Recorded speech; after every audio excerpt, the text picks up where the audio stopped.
Hi everyone, it's Tendo here and welcome back to my channel. So, have you ever had a dream and you tell that dream to someone else, right? And when the other person is trying or attempting to interpret that dream for you, like you can just feel it deep in your spirit that this is not the correct meaning of the dream. Like if you have ever felt like this before, let me know in the comment section down below. I just want to know, if I'm not the only one. And let me give you an example, right? So this one time I had this recurring dream where I was just standing, in front of a locked door, and weird enough, I actually had the keys in my hand, but for some reason, I was not moving forward, to unlock that door.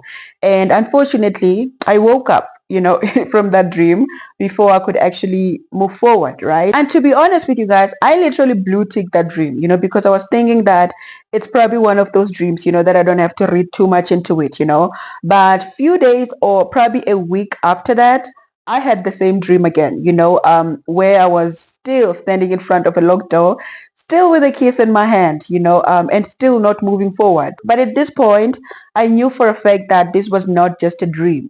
I knew that if I saw it more than once, then clearly there's a message that I'm supposed to catch in here.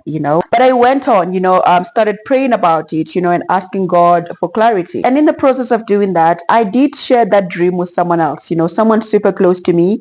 And I remember she said, because you've been standing in that same spot the whole time, and you're not moving forward, maybe the dream means that you're probably feeling stuck, in one areas of your life.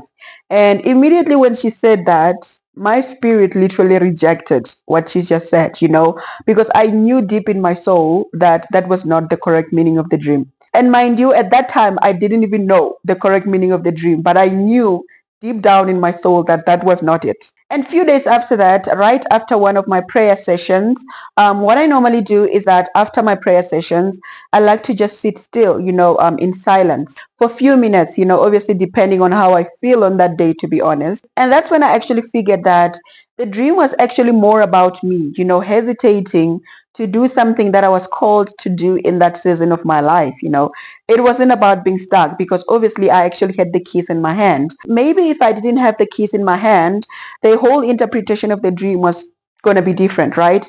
But at that point, I had the keys in my hand. And all that I had to do from that moment was just to put few steps forward, and finally unlock the door. And all that God was trying to say was, girl, I have given you all the resources that you need in this season of your life. And from this point going forward, you know exactly what you need to do, right? You're literally the only person standing in your own way. Just move. Just move. And the truth of the matter is that even though your limited mind might actually try to convince you that you don't know, the true meaning of the dream that you just had is already within you. Because when God gives you a dream, He doesn't speak to you in someone else's language. He speaks to you in a language that only you can understand. And also, don't get me wrong, that doesn't mean that other people cannot assist you, right? God can still use other people to assist you, to guide you, to give you clues, with regards to your dream. But unfortunately, that's all other people can do for you. They can only guide you. The true meaning of the dream that you just had still lies within you. And it's still very much your responsibility, to partner with God in prayer, to uncover the true meaning of the dream that He already placed deep within you. And also, as much as praying and asking God for clarity is important, it's also equally important, to also give God space to talk to you back.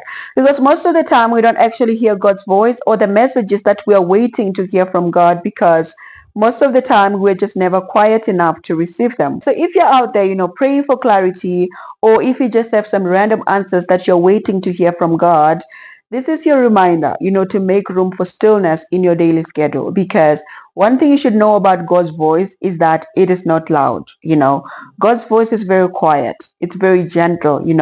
It's more like a whisper. And if you're not careful enough, you might actually miss it. And sometimes the clarity that you long for is waiting for you in the stillness, ready to meet you when you finally make space to actually listen. And that's it for today, guys. Let me know what you think about this video in the comment section down below. And even if you have nothing to say at all, please drop me like a red heart in the comment section down below. And don't forget to like, subscribe, and I will see you guys in my next video.